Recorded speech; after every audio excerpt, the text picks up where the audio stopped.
Hello, everyone. Hello, hello, hello. I am so excited to be back with the Big Auntie Energy Show. It is crazy when I even started to do this live and I looked online. I have not done this in 2 months, which is unacceptable on my part. And I should have said something. But life was really lifing, dealing with a lot of transition, supporting family, and just really the busyness of work and like life, like for real, life. But I'm back and I'm really excited. This was a show I literally planned from the time. I think the last show I showed the previews and the trailer for Wakanda Forever. I knew I was going to do this show and I knew exactly who I wanted to be on. And luckily the stars aligned and I could get all of my wonderful guests that I really wanted. And this episode is going to be a little different from normal. I don't have a Black business to show, to highlight. And we're not even going to get deep into different topics. We're jumping right into Black Panther Wakanda Forever. But before I do that, I want to make sure that folks on Facebook can see me. For whatever weird reason, Facebook has been acting super janky. And I want to make sure that not only can everybody see me, but people can comment because I am going to want, and we need everybody commenting on this episode because there's a lot of feelings because we know Wakanda Forever just came out last week. And so, yeah, we want to jump right in it. And I'm trying to make sure everyone can see. Give me a second. Ooh. Oh, Facebook is. Ooh, wait a minute. Did Elon Musk take over Facebook too? Facebook is acting out. Hold on, let me see if I can get back into Facebook. Give me 1 second. If you guys are watching on Facebook, definitely message. Let me know if you can see me. Let's see if I can get to the live broadcast. Here we go. All right, I think everyone can now see me on Facebook. Boom, bam, did it. All right, so I'm going to bring my guests in. I'm really excited. Like I said, this was in my brainchild for a while. We're getting right into it because I know y'all got feelings. So first person I'm going to bring in is a friend of mine and a friend of this show is Ahmed. Hi. Hey, Shanice, what's going on? How you doing? I'm doing well. Excited that you could come in. Our next two guests, again, friends of the show. We did a deep dive into the MCU. You guys should be listening to their podcast, which is Almost Blerd. That is with Miss Kayla, aka Dove Cat. Boom, boom, boom. Okay, first off, I like the little spin back, like the 90s TV shows. Like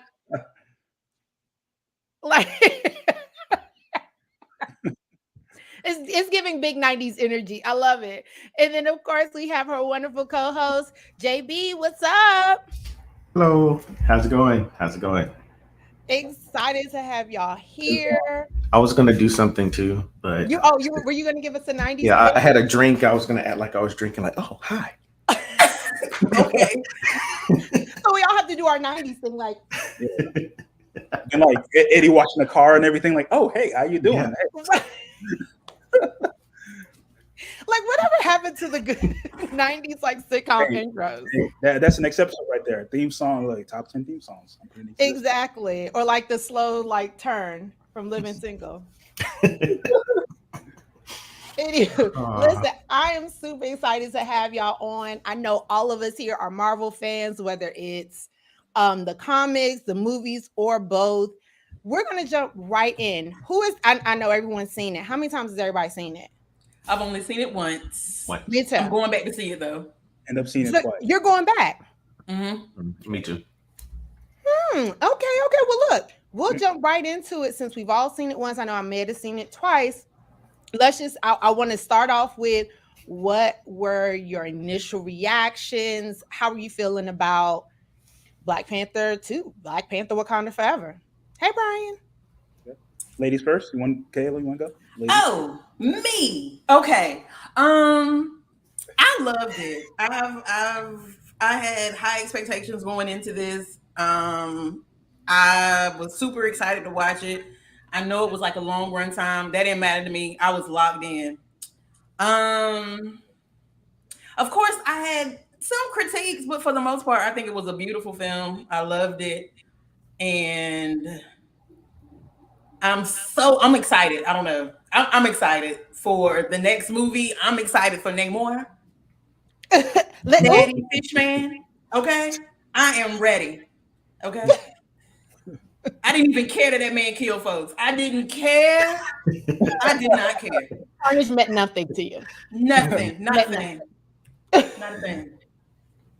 Okay, what about you, JB? I'll get you next. So I thought it was too long, but I enjoyed it. I'm Team Namor. I All want day. that wing on that one foot to come back because kind of I felt for him when it was taken. I enjoyed it. I enjoyed Angela Bassett. Give her all of the flowers because All of them. Yes. she Every has single deserved her flowers for long before this point in time of her career. It's still a shame that she was robbed of her Academy Award when she was nominated for What's Love Got to Do with It. Still doesn't make sense that she didn't win then. I'm hoping that she gets some type of recognition for her role here because at least for the first half of the film, her back had to be hurting because she was carrying.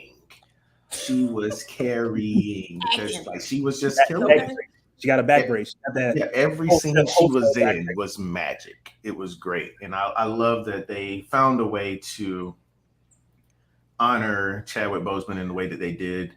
And at the same time, also, it felt like we were able to have similar emotions to him that maybe the cast had because they recreated a lot of what he went through in the opening scene to match what happened in real life. So it was like, there were a lot of people who complained about that, but I thought that was a great way of making this make sense because that was a question that everybody had. How are you going to tell this story without this character being here? How are you going to explain them not being around? And I think they did a really good job doing that.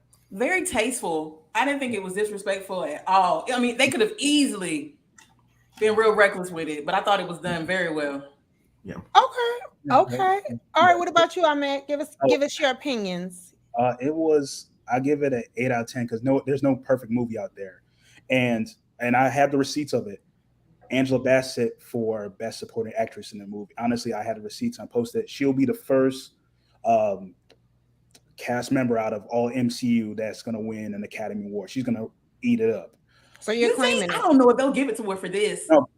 Well, they Robert Downey Jr. a few years back, but I feel like this might be the true year. And it was tasteful. And also, I want to give roses to Ryan Coogler because I said this in a few episodes, a few things, because you can really feel that director-actor relationship that you see other people have. And I felt him and Chadwick were really kind of close. And I saw future projects in the future, but Chadwick's untimely death. But you can really see that he wrote multiple scripts for this, and it was very tasteful. There parts of me like the critique of it. Was still an MCU movie. Yeah. Well, we'll get to that part, but yeah, it was still good. But honestly, overall, it was a roller coaster of emotions. Honestly, the first part and the last part, and honestly, when it comes to Rihanna and her, singing talent and everything, but that song and that piece, it was. Truly, it finally makes sense. It validates and everything in the scene. Yeah. We truly celebrated Chadwick, and Chadwick is up there with Robert Downey Jr., Chris Evans as the focal points of the MCU, and I really even more so for me. Mm-hmm. Yeah, he's up there. He was he's the totem pole of those of the studio. Okay. Well, I will be honest. Like all of you said, my initial reactions to the movie was. The long run time, I knew I had to prepare my body because it is something about movie theaters in the cold. I just be running back and forth to the bathroom. So I was like, no liquids for I think I stopped drinking at 2. I was like, I need to make. Yeah. I was absolutely parched. But the long run time, I think we've gotten to a point now with Marvel. We know they're going to give us these 2.5, 3-hour movies. I don't like it. But I will say sitting in the movie, and watching it did not feel long. There have been other Marvel movies where it's like y'all could have cut some scenes. This one, there were about 3 scenes, and we're gonna talk about it. That I don't know why they were there. I have no clue what those characters, like, it was not necessary, but cinematically amazing. The first 15 minutes, I was like, give Angela the Oscar. You can't not nominate her and give it to her. I've never watched every movie that's come out, but she snatched my edges the first 15 minutes. And it's interesting you even said that, Jay, because I didn't think about it until you said it, but you're right. I mean, the first half of the movie, the first hour, if not more, Angela Bassett carried the movie. I was more interested in, like, what is Queen Ramonda talking about? I know she's dealing with diplomatic things, and I want to know what that's about. The other half was Namor. Tenoch Huerta, which I feel like I'm probably saying his name wrong, but I have been working on the first name. To me, he carried the second half. I think if we're going to give flowers, absolutely. I do believe Ryan Coogler had he was in a tough spot, and I don't think he was going to be in a win-win situation. And I think he made the absolute best masterpiece he could with what he had. And I think he absolutely deserves as much kudos for that movie. In the same tone, it was very clear there were multiple scripts. That definitely seemed really obvious. But I will definitely say it was a really great movie.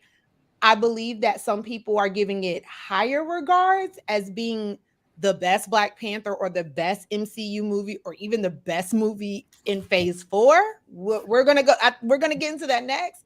But it was absolutely a great, beautiful movie. And I think, like many of the MCU movies, you can tell there are ones that they really do put a lot in, and there's somewhere it feels like they just put it together. So I'm gonna get to some of these comments because I know folks have things to say. So I'm gonna get Brian in here. Brian says, wish they would have had us on our seats about who's going to be the new Black Panther.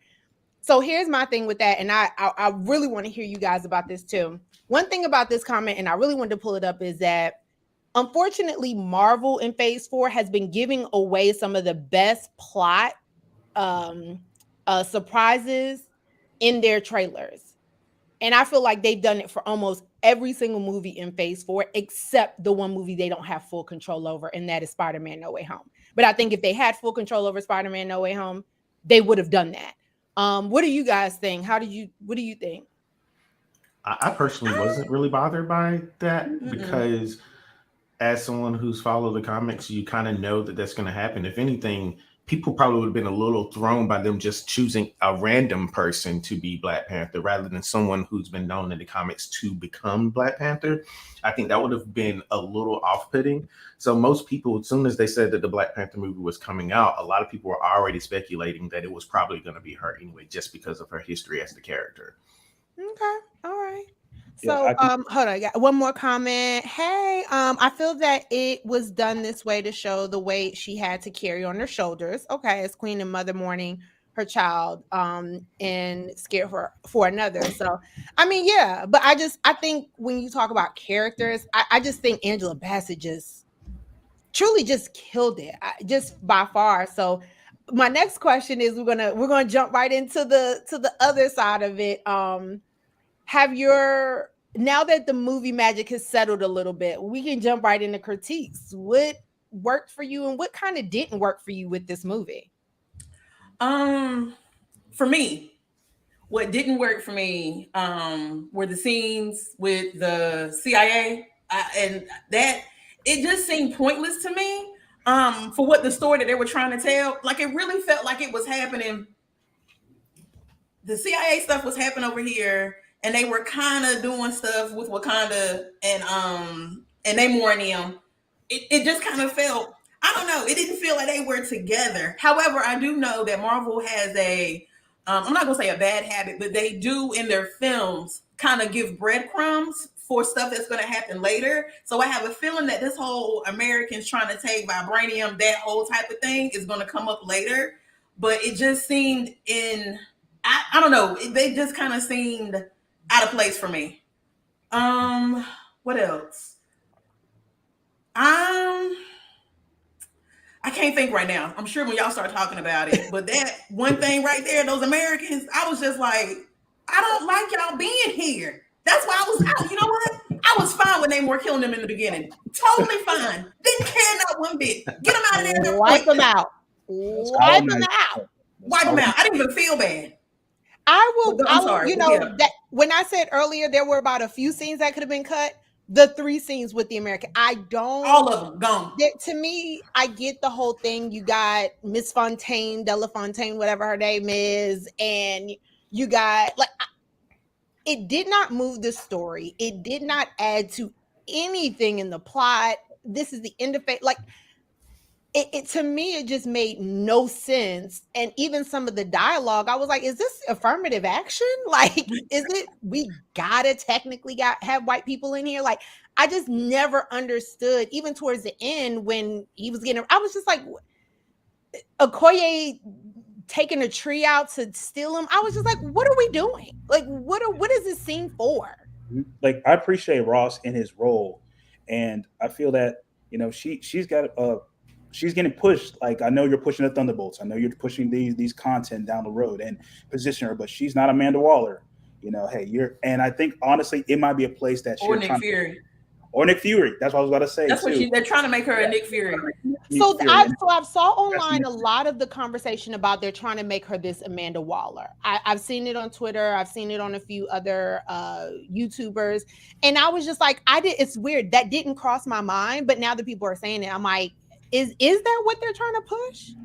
I feel that her role and presence would probably be better at a Disney Plus, but I know you want to introduce her to the masses so you can potentially see yourself in the Thunderbolts. But I know they didn't have so much because a lot of things they posted. But honestly, I'd rather have that cut away to some kind of emotional scene because the whole world knows that T'Challa's died and Queen Ramonda. Like, honestly, I would love to see this a cut out of other MCU heroes that are mourning the loss of or just feeling bad about the loss of Chadwick or King T'Challa.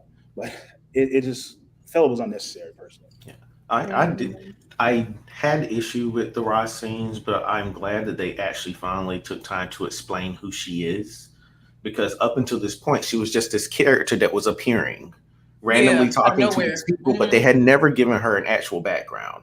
It's like you had to actually go on a computer and be like, okay, who the hell is this woman? Who's this? Yeah, for you to know who she was. Woman? Like, and then now that they finally gave us the fact that she's the director of the CIA now, which there's still something about that I don't fully believe, but I think that was the only reason they did that, because it really felt like they filmed this entire movie and said, you know what, we really have done absolutely nothing with this character for a while. We need to have some type of relevance here. But I agree, this whole thing with Okoye going to save him, that was pointless.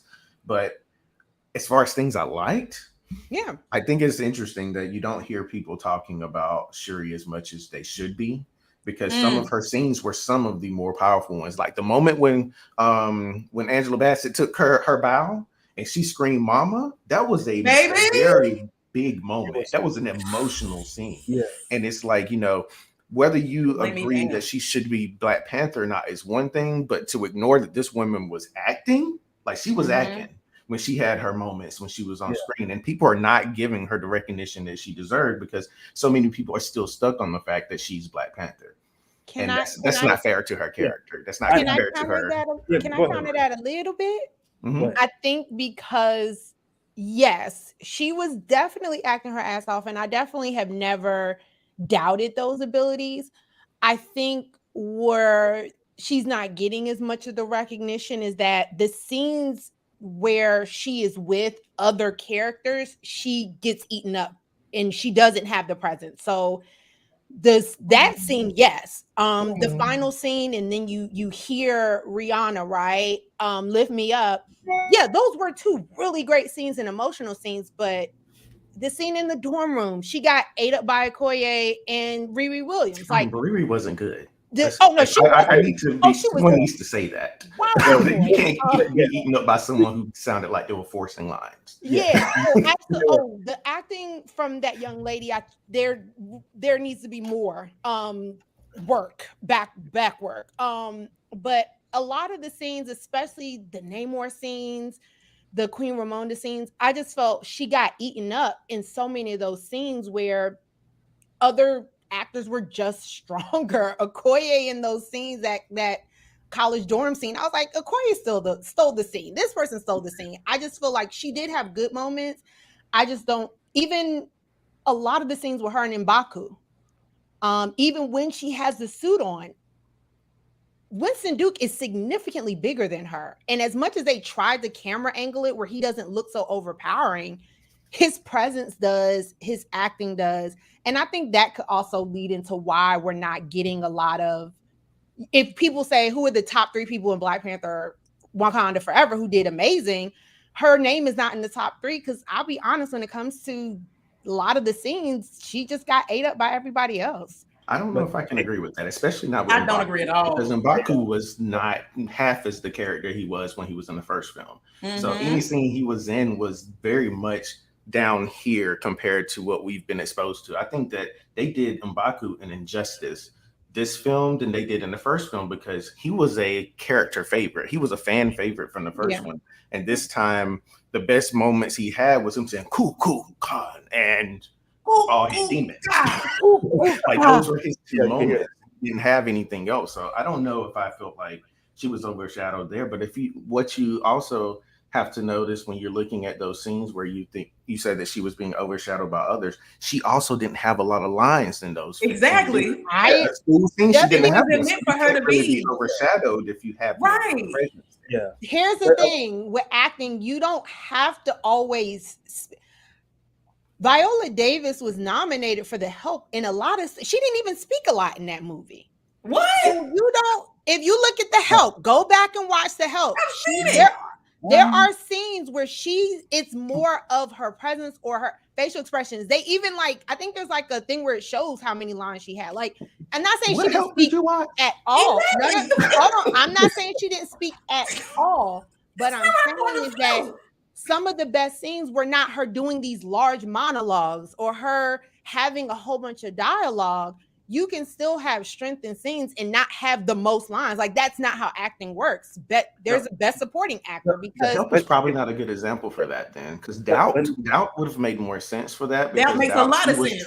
She was truly a supporting cast member, and she had that was the one that she actually got an award for first. It was a movie starring Meryl Streep where she basically she was a mother whose son was being molested by someone in the church, and she would have rather allowed him in that space because she felt like being there was going to put him in position to be successful rather than take him out because it was a terrible thing. She had maybe one major scene in that whole film, and it was an incredibly powerful scene. But the Help, I mean, she was pretty present. I'm not saying she wasn't present in Help, but what I'm saying is, if we're equating it to how much dialogue, I don't think because Letitia Wright had less dialogue or more dialogue in certain scenes, I just think there were other actors in those scenes who were just better. That's just my opinion. She was going through a lot as well. She was, honestly. And you got to look at it multiple ways, because we have people and fans that are just there for the Black Panther, for the movie specifically. Then there's the role in MCU, and then the role of others going forward. Because I see we have an issue with Lupita with her as a person, an actress, than her character, because there are things that were going on. For example, she went through the snap as well, so she was dealing with a lot of emotions and leadership as well, and then plus a whole year at a time skip. They pushed 1 year as well for her to grieve, and she's going through a lot of emotions as well. And we forget that she's top 10 smartest people in the whole MC universe. So a lot of things when it comes to grieving, we know a lot of people who hold that in. She's looking at scientific, that moment in the water, by the river, by the river or lake.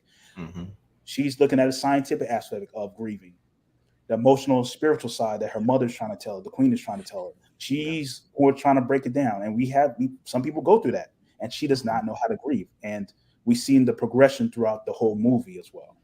Again, I'm not saying that she doesn't. I'm not saying she's a bad actress. Like I said, I think the emotional point, she absolutely hit it.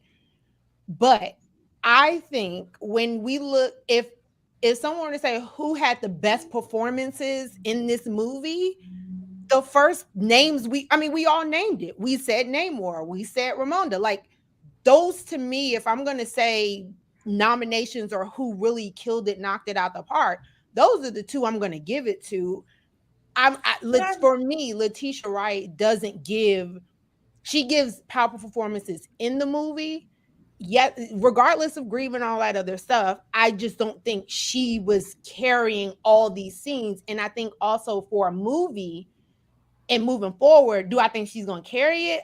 I just don't see it. That's just me. I don't know. I guess I kind of get what you're saying, but then again, I don't, because a lot of the scenes where other actors or other characters are getting their shine, I think that was the intention. Like, we're supposed to be paying attention to Ramonda and how she's interacting with her child, trying to get her child to do whatever. The interactions with Namor, the focus is on Namor. With Riri and Okoye, the focus was on those two. It wasn't necessarily on Shuri, which is why you kind of hear her in the background, you know, like, oh, but you do look good, you know, like, because the focus, the interaction is between Okoye and Riri, not Okoye, Riri, and Shuri. So I hear you. I don't know. Hear you. I'm saying, if we're like, for instance, you said Winston Duke was a breakout star from the first movie, right? Like, the idea is the movie is centered around, for the I would say the second half of the movie is really centered around her, right? She's dealing with this loss. Again, another point of the movie, when we talk about the good and the, things that they kind of fell off with, which is, I still feel like they didn't really talk about the blip, because was it actually they talk about it anymore though? Because they have drilled the blip into our every single film. If we still need to talk about the blip, then the blip. Oh, every single one up until now, somebody's talked about it. But that's my point. If every movie has talked about the blip, we still haven't talked about what happened in Wakanda during the blip. We assume the story of what happened with T'Challa, and because of the blip, maybe that's why he was sick or whatever. I don't know. But again, was it even decided? Shuri was blipped, and now she's coming back, and this is what she's dealing with. Like you said, I guess is the assumption of it. But I think that's also my point, is there are certain elements of all of these movies from Phase 4. I just felt there were certain parts of it that this movie just missed and skipped over. And like you said, it could have been a decision of like, we've done the blip. Every movie has talked about the blip. Every show has talked about the blip. We're not going to deal with the blip. And I think that could have been, in my opinion, an opportunity that was missed. But I'll talk about that later and why I feel that way. Yeah, they already brought up. They surprisingly only brought up Thanos just once in the scene. That's a good sign, though. Okay, the blip is not needed anymore. They drilled the blip into us. I mean, we know. It was like, yes, we've been gone. We've seen multiple films where we see how people's lives have been closer to the blip. We've seen how it is later. We've seen, we have support groups and we have all of these things. I'm like, I feel like I probably would have let out a very depressing sounding sigh if they dedicated too much time to talking about the blip. If there's anything, I wish that we would have heard a little bit more about the year, or how much time T'Challa actually had with T'Challa before he met his end. I will. Okay. The reason why I'm going to talk about the blip, the reason why I say this is because you mentioned a little earlier, JB, about the way they handled T'Challa and people's feelings about how they addressed it, right? And some of it, to me, felt very personal, right? There was a line about, he suffered in silence and didn't tell anyone. That was very clear. Like, that line, I was like, okay, clearly that's about Chadwick and not the character. And I felt you absolutely can honor the person who passed, and at the exact same time not bring his personal situation and your personal thoughts into the script. And that's the reason why I mentioned the blip, because I felt a better way they could have done some of that explanation was that when he came back from the blip, his body just wasn't the same. He was never the same. And I felt that could have been an easier way, instead of putting a lot of those more personal touches into the script, that I just felt, I get the point of wanting to honor him, but I also felt it was more re-traumatization because those were moments where it took me out of the movie and thinking about Chadwick again. So I think the only issue that comes from that is that no other character who's been blipped that has come back has had any issues. Right. So That's when you cool. introduce an incredibly unique thing like that, it's going to create more questions as to, well, why didn't someone else have this? Or why isn't there an explanation for why there are multiple people that are going through this? And then we also have to take in consideration for people who are blipped, it was an instant for them. Yeah. So then we would be left wondering, in this instant for them, how did something happen to them? But I do understand what you're saying, where, you know, it could have, there were other people who complained about that same thing, where it felt like maybe it became a little bit too personal. But we also have to remember that Black Panther himself was very personal to a lot of us. Absolutely. This is the first time we had that type of connection with a superhero in that way. And I think that's why I was okay with it, because it allowed me to grieve a character that I had connected with and provide explanation for me about a character I've connected with. But I can understand what you're saying there too, because there are some people that just felt like, ooh, and I also think that I don't think Ryan Coogler would have done that without permission from people. There are a lot of people that he's connected with. So there's some people that felt like he did that, and it was just like, why would you do something like that? But I doubt that he would have ever done that without someone saying, you know what, I'm okay. Again, that's Disney or Marvel. They ain't letting nothing pass. Ain't a comma going through without somebody, you know. See, honestly, I don't think there was anything that they could have done that would make, well, for me, I don't think there's anything that they could have done to make the passing of Chadwick any less sad, or me not think about the fact that, dang, Chadwick Boseman is not here to play T'Challa. There's nothing that they could have done for me to not think about that. Yeah. Which is why I was cool with how they did it with this illness, whatever, and suffering in silence and all that good stuff. Well, not good stuff, but all that stuff. I didn't mind that, because it was just like, I was gonna feel some type of way whether they talked about it being blip related, if they talked about it just being an accident or something, like anything. But I think, I don't know, like JB said, I probably would have been questioning if they said something like he died in a mysterious accident or something. And I'm just like, well, if he's on the herb, then how does that work? I mean, he on that herb. So how does that work? I mean, remember earlier they were saying potentially that I'm just glad also they did not potentially CGI him or the Black Panther. No, listen, I would not have been okay with that. Because there, and I think Kevin Feige said, no, we're not going to CGI. We're not going to do a voiceover or anything like that, because that could potentially happen. And he's not going to die a hero's death, which is still good and everything, because I could potentially see where there's something happening. He's saving Wakanda, everybody get out, and he's saving and helping out. So I'm just glad with that. But I think this was probably still the most tasteful way to cover every palette when it comes to the death of Chadwick. And I think he has, and I believe he has a blessing from everybody, from every factors and every camp going forward. Well, I think, sorry, go ahead. No, I think so too as well. I haven't heard any really news from Chadwick's widow. I forgot the young lady's name, but I think she had a recent interview. Simone, thank you, Simone. But I feel that she's grieving in her own way, and I feel that she's been loved and received by everybody, and that's good. That's great going forward. I mean, we can definitely all agree, and I think we all said it earlier, which is there was never going to be a perfect way to address the fact that Chadwick died.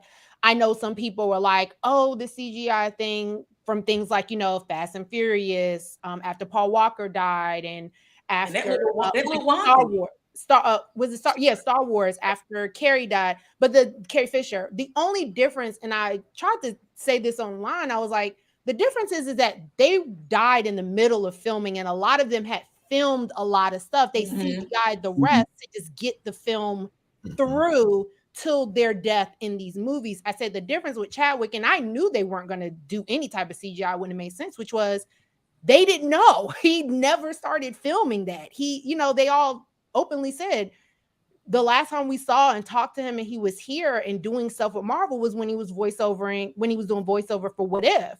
And they didn't know at that time. And so I definitely, I think that would have wildly been like a complete overreach. And I just don't even think they would have had the finances to appease his widow and do any CGI.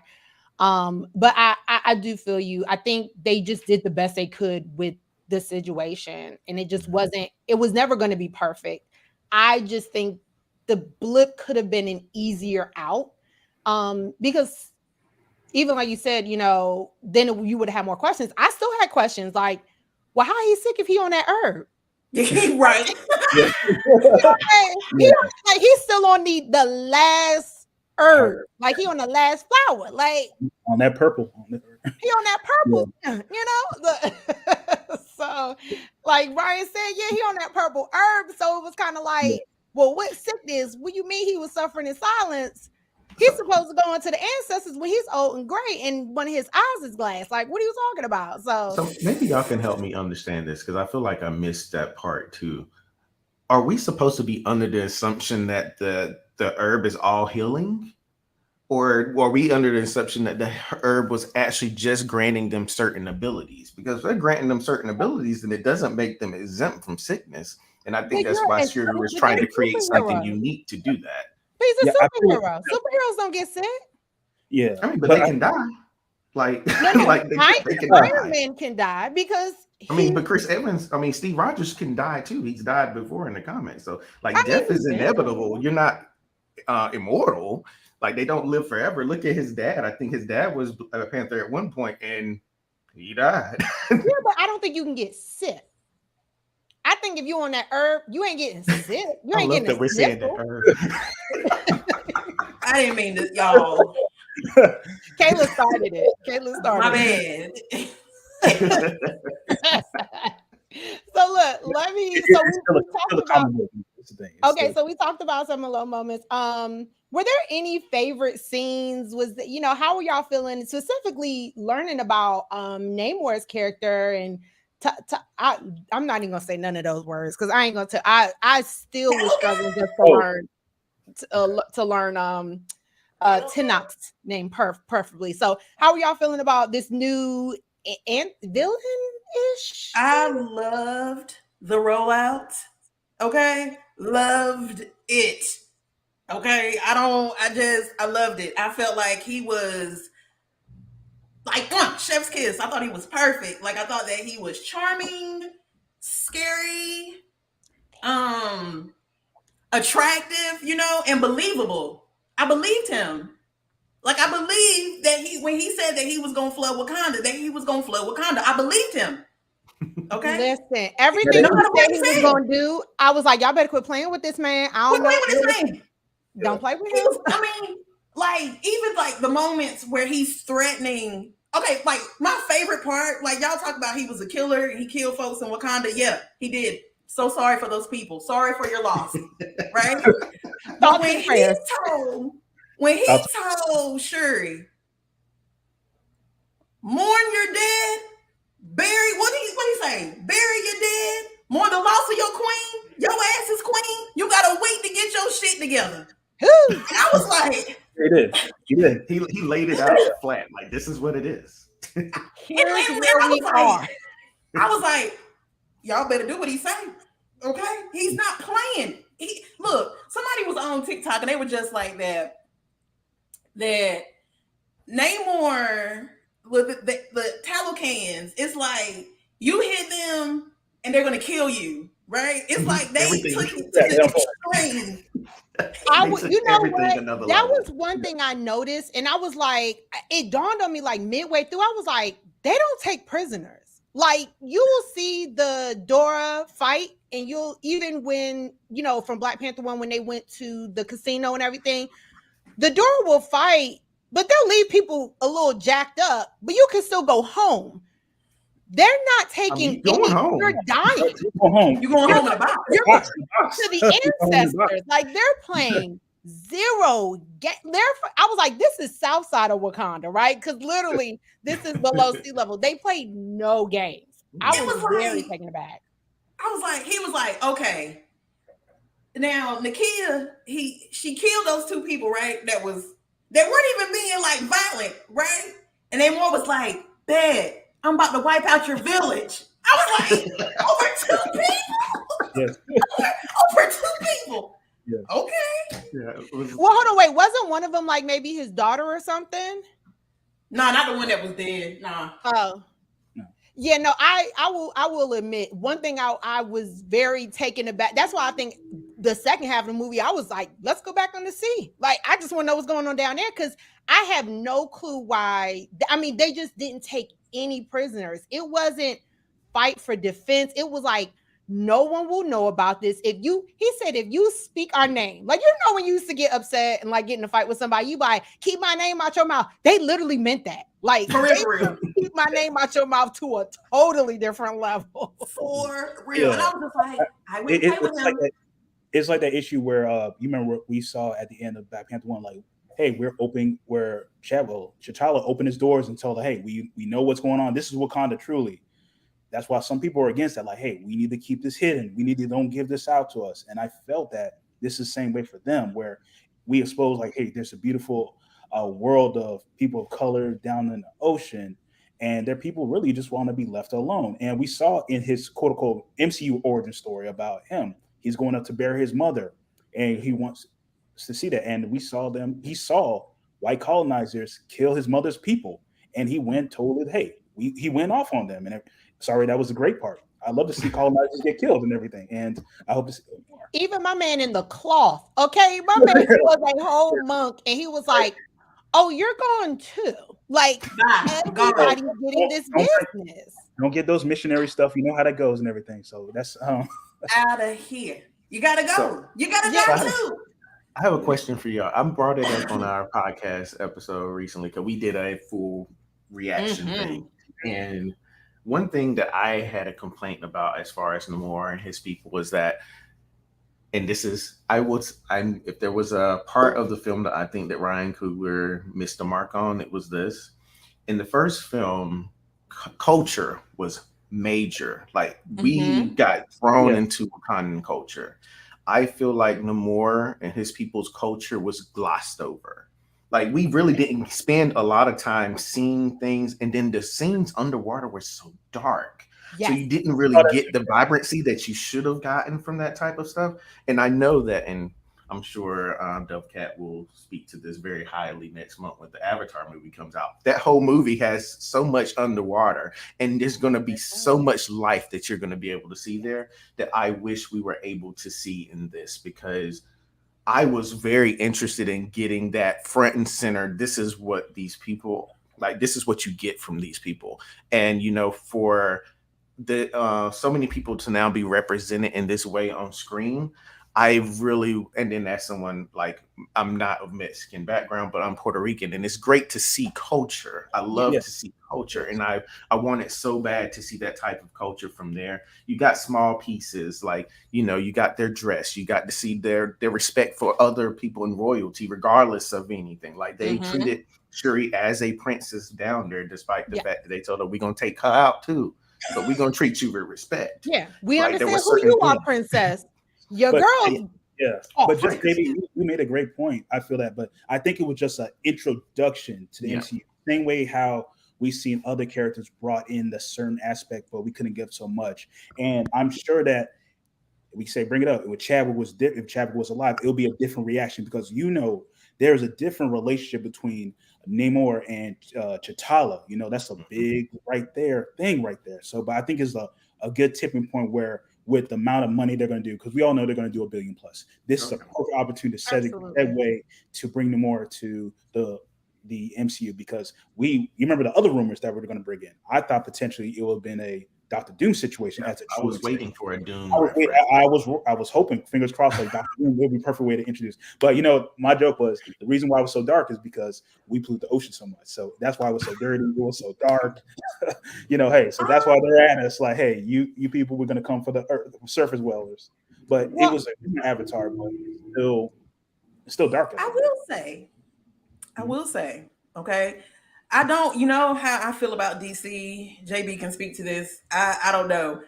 I would have loved to have seen the way that they did Atlantis in the Aquaman movie. I would have loved to have seen that for Talocan. However, I understand, because even Namor he makes mention to it, that they're so far beneath the ocean, right? That it's dark. And he's like, I'm bringing the vibranium orb or whatever. I'm bringing the sun to my people. So I don't know. I got why it was kind of dark, but I do wish that it was lively so that we could have really seen what it looks like. But in the same breath, it's almost just like, I mean, it's dark down there now.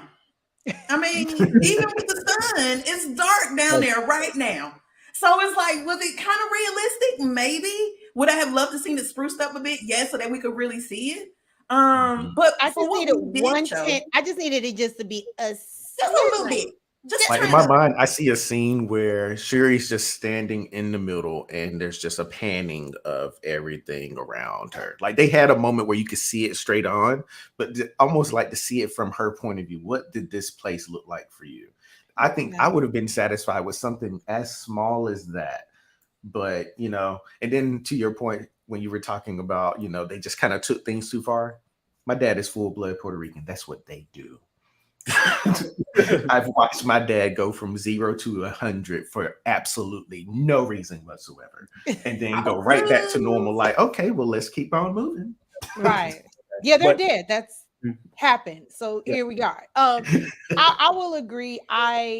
One thing I think when we talk about Namor and the Telekans and all of that, and ancient Mayan and Mesopotamia or Mesoamerica, one scene that I thought was really beautiful and a real connecting piece was Namor burying his mother and seeing the indigenous Mexicans like tied up, and you know, whereas with Africans we were in shackles during slavery, seeing them tied up, seeing them whipped, that to me was a very powerful scene. In that, for me, number one, we think of like history class in high school and stuff. They never talk about, you know, what the Spaniards did. They don't talk about Mexican American, Central American, indigenous people being enslaved. They were just like Africans were, right? Like we were brought here. We were brought to Central America. We were brought to the Caribbean islands. We were brought to the Americas, and we were enslaved just along with them. You know, they just like they touched on, most of them got wiped out by disease. The few that were left were enslaved. And then they were like, we need niggas over here. Like we need black folks to do that too. Right. Like I thought that scene was very powerful because it also was that connecting. I felt it was the constant layer of connection, right? The connection of vibranium, the connection of how that gives us our strength. That's how we've survived. We have to protect it. You guys understand the depths of protection. We just don't play that. Y'all open your invisible gates. We ain't doing that. Yeah. We're holding no hostages. So and we came from the same thing. We came from oppressors. We all came from colonizers. We escaped this way. This is how you guys were able to shield yourselves and escape. So I also thought those scenes were really beautiful on the layering of how we are more interconnected, specifically for those who ever been in California, hung out in California, and understand a lot of the divide between Mexican Americans and Black Americans in California and stuff. So I thought that was really beautiful that they showed we are way more alike than we are different. And that, to me, similar to Killmonger, it was like, I'm kind of with Namor. Riri gotta go, and I'm totally fine with them letting this girl. Like, I love black women, but like, if sis gotta go to keep the Telekans and keep their vibranium safe, I'm sorry, girl. Like, I'm sorry. Like, I was kind of on his side because I feel like we talked about it, so they missed that point where how did Riri was already aged up already, because Riri's character was introduced like a few years back. She was 16 years old, already MIT, and I feel like we pushed her in MIT so we can have a relationship with other people in MIT. Hey, that's potentially down the road. Like, hey, she's in MIT with other MCU characters. With MJ. And everything. So that's potentially down the road. But also, she's 19. She's from Chicago. And I feel I'm showing ageism, but she's that millennial Gen Z kind of woman. Like, okay, this is her. And she gave her plans to sold to the U.S. government. Or how did the U.S. government get that device or get the plans for that? Nobody's getting I'm sorry, no apologies. It just happened. But again, we need more character. We should have got less character development, but I feel like because of the movie and how her position role of the position with her character got kind of pushed more. She has more scenes now because I felt it was going to be her introduction should have been like small, like maybe a few scenes and that's it. But we kind of pushed her to say, hey, this Ironheart, we're going to give you roles. And I feel like in a true aspect, Kevin, I say Kevin, we want to roll her out in her own show because we gave her points about why is she so tough? Why is she this way? Because, can I just say this real quick? Ahmed, you hit the nail on the head. Yeah. I did not expect that character to have that many scenes. I definitely think her scenes could have been cut. At least 2 of them she was in. We could have lived without.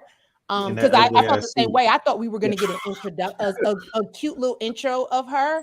I didn't think she was like going to be there. I actually wanted her aged down. Yeah, I felt like in the comics, she's younger. Like, granted, she's only 19 in this, but if you're in MIT, the thing that would have made her look even more unique being there is being the younger version of herself in a space where she technically does not belong. Yeah. Like I wanted someone that was maybe like 16. That, a little bit younger, not too young, but showing that, I am this young and I'm already doing this. Because I didn't feel that she showed this extraordinary genius. She's like, oh, I'm 19 in college. I'm like, okay, I was 19 in college. Like, I didn't feel her being there. I knew from the character wise, I knew like she's this genius. She's, this is kind of, the next one up, right, for Tony Stark or whatever. But I felt the same way when they were like, oh, she's like, I mean, I'm 19, I'm in college. It was just like, what makes her special from everybody else? Like, I felt that I agree. If she was 16 in college, right? Like the same age as what Spider-Man is playing, that to me would have been a little bit more impressive. But they just said that she was 19. They said that she was 19 in college. They didn't really specify. What if she's 19 and she's a senior? Like, would they have made a difference? They didn't specify it. I think that would have been important for the script, like to impress us. Like, why is she? Because ultimately, right now, what it looks like, she could easily be a sophomore, and MJ is going to be a freshman, and they are. Yeah, there's nothing incredibly unique about their experiences. Like, if they would have just added in that one thing, like I got to college when I was 16, just one line, it's like, oh. Like, I'm 19 and I'm about to be done. You know what I'm saying? Even if she said something that small, because like I said, I agree with JB. My thing was when she said she was 19 in school, especially because they didn't specify, I didn't find her impressive. So I think her character, the acting. Now, granted, I think we talked about this. Like my little cousins at our alma mater, he's 19, and that's how they act. Like if you are around 19-year-olds, they are annoying. That's how they act. Maybe we're just too old, but that's how they be. I felt, like you said, it was like, I just didn't see any impressiveness with her. I didn't see there were little spots and speckles of it, but I don't know. I felt like maybe they could have flushed that out a little bit better or rolled that out better. And left it out. And there's one little quick ad because I feel that they kind of, I know she got pushed from because he kind of dampened her genius a little bit. Like they kind of smothered it until maybe down the road to her TV show. I think she's going to have her own series. Yeah. And I don't want they really want to push that down the road. But I felt like, man, there wasn't any push for that. And because she was so older, they went with the whole storyline. We're after this little girl. You know how every movie sometimes, this is the character we're trying to save. This is the person we've seen in the comic books. Every movie, we're trying to protect this little girl because she's the answer or she's the hope or she's the future of this. She's the little thing that we're saving and give her up or we're going to kill y'all. And unfortunately, yeah. And that suit was nice, but again, that was vibranium. So, that suit looked like a Pokemon. I was like, what is this? We also talk about the suits this movie. I was not feeling the Ironheart suit. I damn sure wasn't feeling the Dora Milaje, the suit they put on the Midnight Sun and Midnight Angels. The Midnight Angels. That was actually giving Predator vibes. Like with the little, it was the headpiece. Yeah. I was like, what is that? It looked like a tadpole. It looked like that lady from what was that movie? The Fifth Element. Like it was giving that. See, I wasn't too bothered by that because it was almost like a comic book accurate version of the suit. Like that's how it is on the comic book. Like because the whole helmet kind of covers over, and it literally looks like old girl from Fifth Element. But so I wasn't too bothered by that. But when Riri's new suit came out, and it had the weird things up here, I'm like, she was rocking like the Dorothy Sportnack like shoulder pads and everything. It was definitely giving Golden Girl vibes. Like, but in 2022, like I wasn't really on board with that. But I expect that when she creates her own for her series, it'll look better. Yeah. Question. Maybe it was the Tony Stark in the cave suit, right? Like you're doing the best with what you got in a very short time limit. I would have been happy if they would have kept the first suit. Keep the first suit. I like the ruggedness of that because it showed like I'm a kid. I somehow created a suit that a grown man created when he did this in movies before. And it just, to me, there was something impressive about that because she did that on her own with the resources she had available. And then we see her beating out a heart, and then somehow it turned into this thing. I've said before that I wanted her suit, or at least I thought her suit was gonna look more so like what's Pepper Potts? What's her suit called? Rescue, I think. Yeah, Rescue. Yeah. Her suit, like I thought it was not like her suit, but more feminine, but still have all the things I get what you're saying. That Iron Man had, but it looks a little bit more feminine. It looks, I mean, JB was right. It looked real bulky, real Pokemon. It looked like she would be in there like, I'm uncomfortable. Like it didn't like she would be moving like this. Yeah. I feel y'all. So look, let's also. Oh yeah, go ahead, Kayla. I do want to add one thing though. I think isn't Ryan Coogler the executive producer of Ironheart? Is he writing? Is he doing anything with Ironheart? I can Google it. I'm not sure. I don't know if he's doing anything. I'm a Google. Because it might explain why she was in the movie so much. He is an executive producer for that. One of many. There are a lot of them. A lot, yeah. Because so he, I don't know. I like little Riri. I thought she was adorable. I got young. Her suit was a little iffy. Some of that Chicago vernacular I felt was a little forced. Yeah. So she's from Chicago? Yeah, is she? Riri's character's from Chicago. Her character's from Chicago. Yes, she saw the Chicago flag in her dorm room. Yeah, and they'll go more into her character in the show because her rollout was different because she got pushed a little more.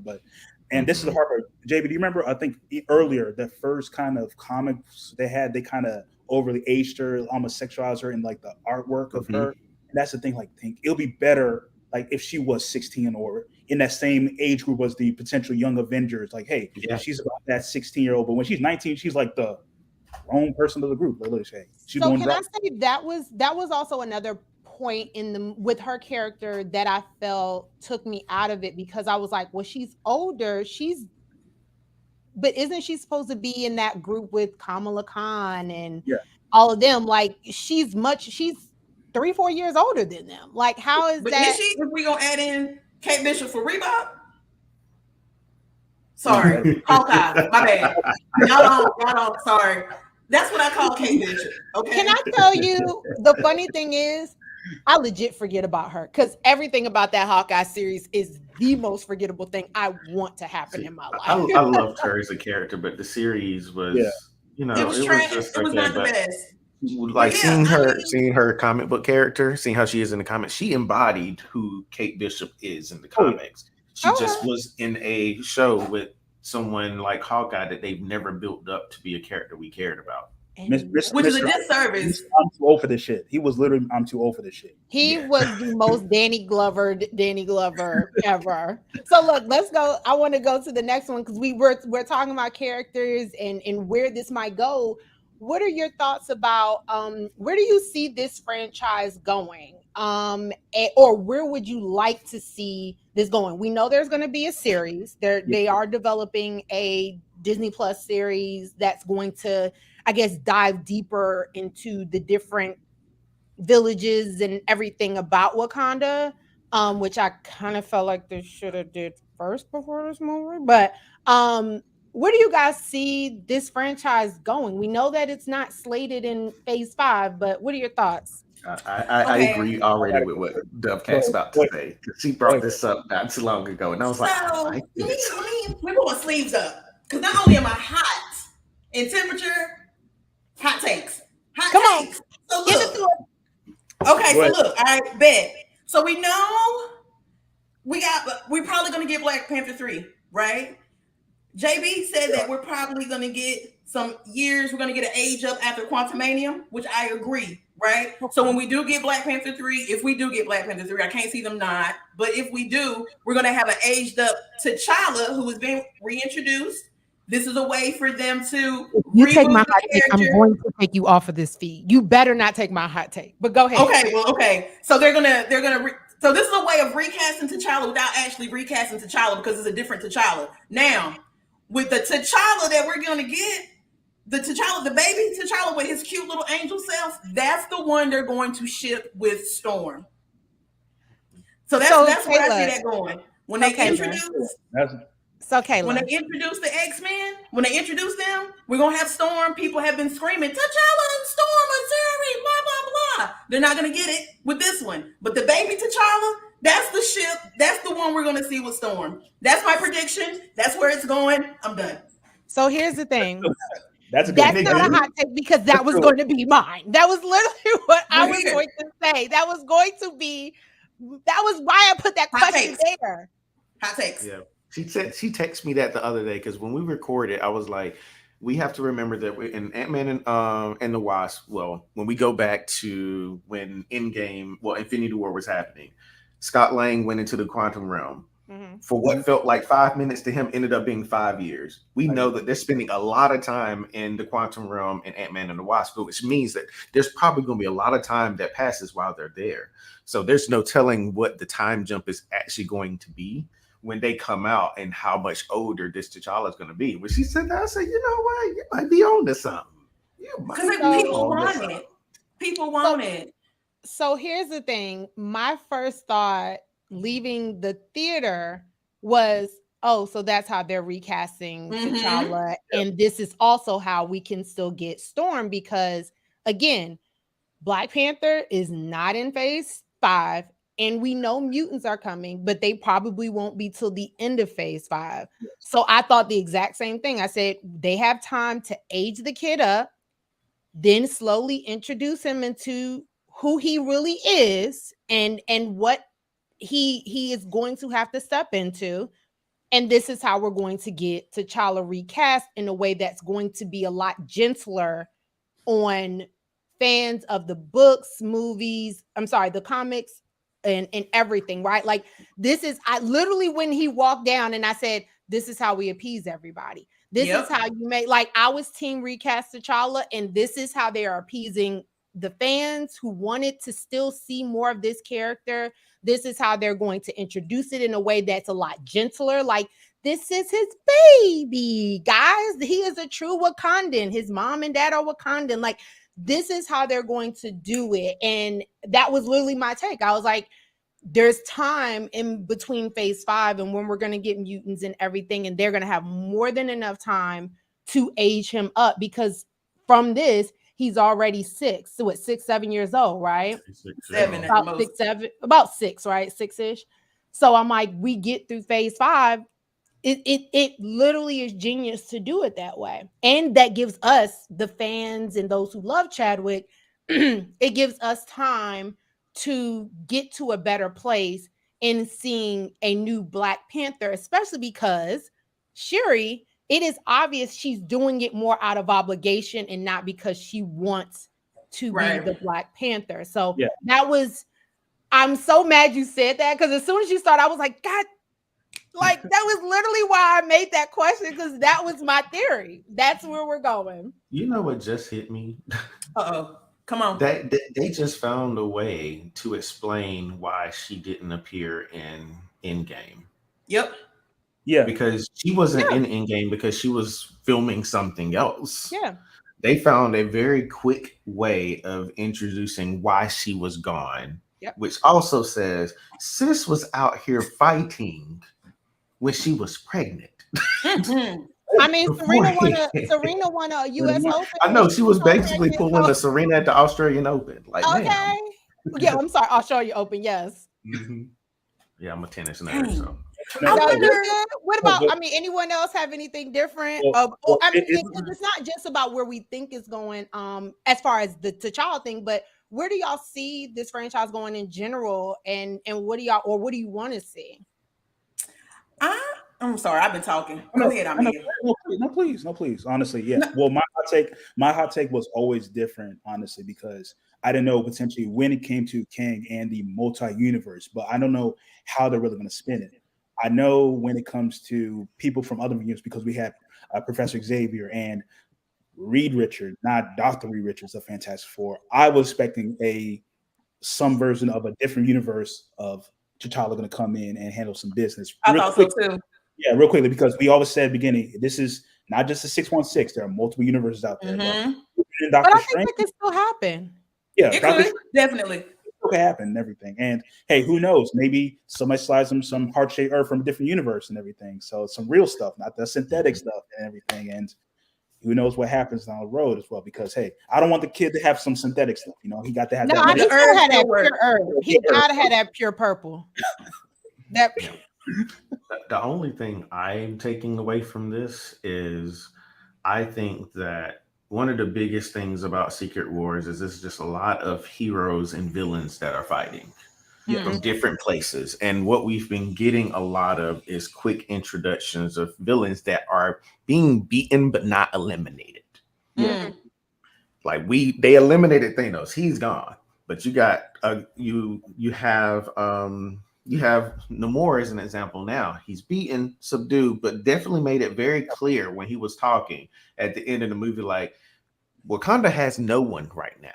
Yeah. We just gonna chill for the moment because we will have our moment again. We need to regroup and we need There's more still masks. a very villainous mindset that's there, which to me just sets up this possibility that when we do get to Secret Wars, that he's going to be one of those characters that's going to, be a part of this villain thing. And it's going to be a lot. And David, I'm not just saying you, but a lot of people know about the one thing about Namor in the comics, and it's so weird. 1 minute he's standing by his boy Captain America, all the Avengers. He's a full-fledged part-time Avenger. He's cool with Captain America, Steve Rogers. He's trying to steal Storm. Yeah, he's good at Storm. Yeah, he's trying to get a Storm. And next minute he's hanging out with Dr. Doom, chilling. Hey, Dr. Doom, hey, you handle land, I handle sea.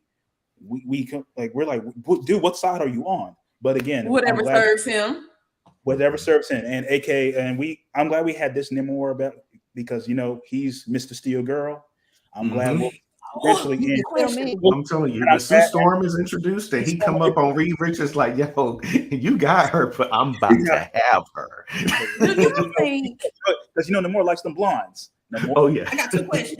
Tenoch was definitely doing a lot of dancing on social media with Lupita. I'm like, hey, look, you're having a little bit more fun than just. Where's the wind blowing? I am there. I got 2 questions though. For Namor. Because I don't know. I didn't get this vibe from the movie. People were shipping them, Shuri and Namor. I didn't get shippy vibes. I get the music that was playing when he was kind of showing her that whatever. I mean, I could get where people were talking about, but I didn't feel like it was shipping vibes.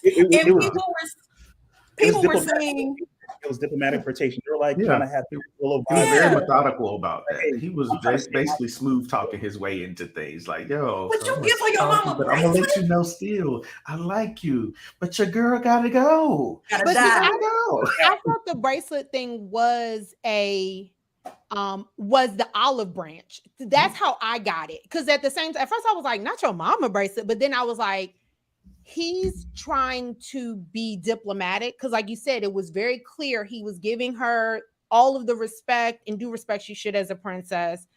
It was the diplomatic, but it was also the olive branch of I'm trying to do this so we can have this stronger coalition and keep this vibranium with us. So I feel you. I didn't get he was trying to. I felt that was more of a cultural thing, right? Like I tell people, I don't know if you've ever been in Central or South America. That's how men are. Like they're very They're very suave. They talk close. Like the mannerisms are a little different than how we are in America. So I didn't feel that. If Namor asked me, yes, to burn the surface world, and gave me his mama's bracelet, baby, I'm folding like fresh laundry. I'm folding. We burning it down. What do you want to burn? Like kerosene, charcoal? What do we? I'm burning it all down. In the UK? You want to start? Oh, you want to hit the conquistadors? The most colonized, or like, what is the hierarchy of colonization? Where we going to burn it down? With the bracelet. Now, Shawnee, here's the thing too. When it comes to the series, this is what happened. Let's keep 100. Wakanda is broken right now. That's what I was literally just about to say. They are in the most vulnerable state. Yeah, most vulnerable. And where did they go for here with the leadership of the Jabari right now? Because this first time president here, Jabari tribe. Well, the one thing you could say about T'Challa unified Wakanda with all the tribes, and that's his legacy as well. So what is the plan with Jabari and the leadership with, Syria right now in Haiti, which, granted, there was a great scene. It was great to see Haiti in that beautiful light instead of Haiti. Beautiful. I want to go. Anybody else sit back like, have I been pronouncing Haiti wrong all my life? I haven't, and I'm still going to keep, because I can't do it. I'm so glad you said that, because I was literally about to be like, not only did I love how they showed it, but I literally was like, I think we're saying it wrong. Like, Haiti? I feel like they had an extra, Yeah, let me learn some French and go down there to that side of the island and everything. So, but I was mad because I have friends from Haiti, and I was like, I ain't never heard them say it like that, but I think that's how it's supposed to be pronounced now. Like, but where is Wakanda healing? Where's it going forward? Because we all remember that battle scene, which it wasn't really a good strategy. Like, I'm not going to fight aquatic soldiers in the water. I'm sorry, that's not a good battle strategy right there. And you could tell, no matter how much science is right there, they control 75% of the world right now. So I'm not trying to do that. Don't worry, she had a great tactical scene of having him on land, but that was not a great scene right there, because Wakanda's, we still don't know how many. I forgot their people. Talokan. How many are they in the world? Because got that many people under the water. Like, literally, because Wakandans, let's say hypothetically have 3 million people in their country right there. That's a lot of people under the water. You fight on a boat. And we only saw a little bit, right? Like, especially because of the way they allowed us to see how Namor ages. I mean, I feel like that was another thing. The end scene also pissed me off because there was nothing believable about the fact that would have really happened. I think clearly the Wakandans were outgunned, outmanned, and they would have gotten eliminated at that point. But I do feel you. I'm like, I think Wakanda is very shattered. And I think at first when I thought they were doing the Wakanda series, I thought it was like, okay, we're going to get more about the different tribes and how they get along and how they work. I do believe now the shift, or what I would love to see, is hopefully they add this series in phase 5 and us seeing how are they rebuilding Wakanda? Like, how are they getting back to their glory and what that leadership does look like? Yeah. And so look, I want to keep us on time. With T'Challa really dead, are they going to enclose themselves even more and go back to this? Because they don't have a Avenger Black Panther right now. Are they still going to, enclose themselves back as well and just, hey, we're just Wakanda, we're going back and just be more isolated as well? With one person, with one colonizer in there, because Ross is there. So look, are y'all ready to argue again? Are we ready to argue a little bit more? So look, we're gonna get towards this the Sister Resistance.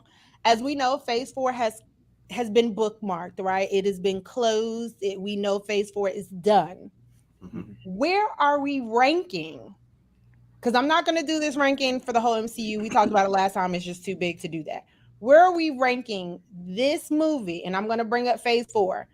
Where are we ranking this movie in phase 4? It's top 5. For me, it's top 3. The movie or shows? Because you got to. No, we're just doing movies. We're just doing phase 4 movies. where are you ranking Black Panther Wakanda Forever? So I say this because, like I said, when we first started, of course, a lot of the reactions over the weekend, Facebook posts, Twitter, Instagram, this is the best movie, best MCU movie, best movie in phase 4, definitely number 1. And the first thing I said was, it's good, it ain't number 1. But where are you guys? It's tied with Spider-Man. I'm gonna go down the list. Ahmed, give us your take. Okay, real quickly, because mostly it was great to see that multi-universe of Spider-Man up there and see Toby and Andrew and everything, and it was a good wrap up. I still got Spider-Man, and I hate to say that, but Black Panther is probably number 2. Honestly, the next one I'll probably say is Shang-Chi, because Culture, it was a great standalone movie by itself. Hey, I would love to see him back soon. You know, honestly, I enjoyed Thor being goofy. I enjoyed goofy Thor, so I'll say Love and Thunder. Then Multi-Universe of Madness. And then I love the cinematography of it, but Eternals was the bottom. And we and I don't count Black Widow because Black Widow should have came out 2014, so I don't count Black Widow. So okay. Now, if you want to talk about somebody stealing scenes, Yelena. That was her movie. Yes. Listen. And she was spectacular. Yeah, she was amazing. I mean, sorry. No, I was agreeing. Like, I'm just like, no, you, yeah. And in Hawkeye, but we're still acting like that didn't happen. Go ahead, Kayla. What about you? What are your thoughts of where you rank this movie in phase 4? Me and JB talked about this. I'm not really sure. I don't remember the order that I had them, but I do. You do. Tell me. Did I have Black Panther as number 1? Yes, you did. Okay. But I honestly, okay, so for me, Thor Love and Thunder was probably at the bottom, right? Then I had like Black Widow, and then Eternal. And let me just say that I enjoyed all of the movies, the movies in phase 4. I'm not taking away I enjoyed all of them. Like everybody's critique about phase 4, people not liking phase 4, it being a poor phase, not mine. That hasn't been my experience. I've loved phase 4. And I've enjoyed all the movies. But if we're ranking them, Thor Love and Thunder was probably at the bottom for me. And then I think I had I can't remember if I had Black Widow and Eternals. I can't remember. But if we're talking specifically about Black Panther, for me it was the best movie of phase 4. Okay. Because I remember you saying that part. And I'm saying that because of the way that I felt. I don't know. I have with phase 4, the movies that have the movies and shows that have leaned into culture have hit home for me. Have like I've really, really enjoyed. Miss Marvel was something that I did not expect to enjoy, and I loved it so much because it leaned so much into the culture. So with Black Panther, how they really kind of leaned into grief and all this good stuff. I loved it. Okay. So that's ain't nobody hating on your list, girl. What about you, JB? All right. So for me, if I start from the bottom, I had Love and Thunder last. Then it was Eternal, Black Widow. Even though, again, I agree, she should have come out a long time ago. Multiverse of Madness. I had Black Panther as my number 3. So I had a really hard time with my top 3 because I like Black Panther, Shang-Chi, and No Way Home a lot. Yeah. So I had to start really nitpicking. Yeah. And the reason that Black Panther fell lower was because the action sequences left much to be desired. Like you didn't get a lot of action in the first Black Panther either. Nah, it was very story driven. This one is very story driven, and as a superhero fan, I want those sequences. Those sequences really they make my heart smile. So that's why I put Shang-Chi number 2, because that bus sequence is easily one of my favorite action sequences that I've seen in the MCU. It is top 5 for me. It's good now. It's up good. there with some of those Winter Soldier scenes. It's up there. There's so many or going back to Doctor Strange, that sequence at the end of the first one where everything was moving forward and backwards at the same time. Those things are incredibly unique and those stand out. So that's why I moved up Shang-Chi. Plus the culture in that film was the driving force for the whole film, and I loved it. And then No Way Home, which was just a film of fan service that I can't deny how that made me feel when I was watching it. Like I was telling Dovecat when all three Spider-Men were swinging and they attached their lines together Oh as they. God. I was like, that was genius. It was absolutely genius. Perfect. And going back, I just love the solidity of Andrew Garfield's Spider-Man. It really was. Thank you. Yeah, I felt they did him. I felt They gave him his service. They gave him what he needed. Before I that think they movie gave him came that. out, I was on our podcast and I was always talking about how people did not give Andrew Garfield the respect he deserved. And I think a lot of it was because that second film was garbage. But when you look at, like, there were certain takes when you look at his Spider-Man film, I think he was the character that embodied the spider the most. Like, if you go back and watch his first film and he was fighting the lizard in the hallway, he circled that lizard in spider fashion. He embodied that. And I love the slight coolness but awkwardness of his character. But people just, they don't want to give him his flowers. And I'm glad that it did so well and people's reception of him was so good that they are considering officially closing out his trilogy. Yeah, I considered going back and watching it again just because also Andrew Garfield is really a good actor. And I just think he, unfortunately, the Amazing Spider-Man was just bad. And like you said, that second one was just, I don't even remember how it ended. It was so bad. That girl cracking her head. The chemistry between Emma Stone and Andrew Garfield is great. They had a great on-screen. Well, they dated during that time. And you can tell. They did. Emma Stone and Andrew Garfield. Yeah, they were dating at that time. You can tell. So I will definitely say mine. Similar. I do believe Black Panther: Wakanda Forever was a very good movie. I loved the cultural shifts. So mine is very similar to JB's, which was Spider-Man: No Way Home. Period! Exclamation point! Masterful. I even to this day, I cannot think of ways to pick that movie apart. The acting, the action, the fan, especially obviously fan service. I mean, there is no movie that's given better fan service. Like great fan service. And just in the emotional pulls, I'm like, oh, and I could go on about No Way Home. It's similar. Shang-Chi and Black Panther, Wakanda Forever teeter a little bit. And JB, I think you swayed me more. Shang-Chi 2, Black Panther 3. Next week it might be opposite. I loved Shang-Chi. I saw that. I think I saw it one day and then I went back and bought another ticket for like the very next day.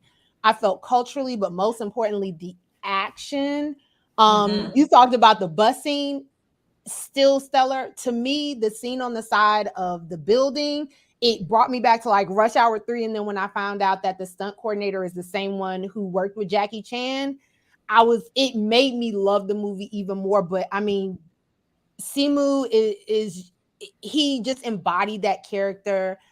It was just such a well done movie. And again, I think that was kind of the dark horse of Phase 4. I felt like Marvel, and I think Simu even talked about it. Like Marvel didn't really believe in it and didn't think it would do as well as it did, and it did. Right after COVID, but when restrictions were up and we were going back to theaters. Shang-Chi absolutely awesome. But like I said, and Shang-Chi really, the action and fight scenes, like you said, really pissed me off about Netflix. Not Luke Cage.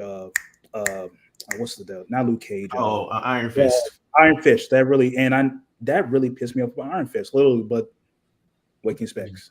Netflix should have given more money, so we'll see how they bring that back into the MCU. Yeah, Shang-Chi was like this phase's Black Panther because they did not believe that Black Panther was going to perform the way it performed. Yeah. They didn't believe in the dollar that Black people actually had when it came to that film. They didn't think people were going to turn out for Shang-Chi the way that it did either. It overperformed every expectation that they had. And I think it hit $1 billion too, right? Or it got real close. I think it topped out at maybe like 700 or 800 million, something like that, because that film, that was another film that did not release in China. You're right. Okay, So because like trying to they have haven't those released issues. the last 7 MCU films didn't release in China. Yeah, but I know that Shang-Chi, like you said, it way outperformed in a lot more expectations than what I think Disney believed in it. So those are definitely my top 3. I don't have Thor: Love and Thunder as low as you guys, or as the worst in in Phase 4. Similar. I mean, I like the goofy stuff. I don't mind I don't mind this being that kind of more lighthearted, funny franchise. I don't think it's just completely overdone. I think it's a good balance, but they've got this thing with Taika Waititi, and they've like, this is who we are. This is what Thor is going to be. It's not going to be dark like the first 2 movies. It's not going to be as serious. We are changing the tone, and I'm okay with that. I don't think every MCU movie, especially at this juncture, it doesn't all need to look the same. If you look at Phase 1 and Phase 2, like a lot of those movies are kind of, it's the same tone. It's kind of the same action, the same kind of music and tone. So I like that they're now mixing it up. Similar, I think if I'm going to do bottom, it's definitely still going to be Black Widow. And y'all know how I feel about Black Widow. Eternals is a very beautiful movie, but it is a very long and tired movie. And in Multiverse of Madness, I would actually put that right outside of the top 3. So Multiverse, I would put that in that like kind of 4 or 5 spot. But that's definitely where I'm at with that. So we're going to close it out with 2 quick questions. Well, not quick, because clearly we are passionate about it. But so we talk Phase 4. What are your thoughts of Phase 4 overall? You don't got to rank the shows and movies. We already know that. But what are your overall thoughts of Phase 4? And what are you looking forward to for Phase 5? Oh, sorry. Hold on. I want to put up these for those watching. Brian is saying he's giving it Black Panther 2, Spider-Man, Strange, Shang-Chi, Thor, Eternals, and Black Widow. Interesting.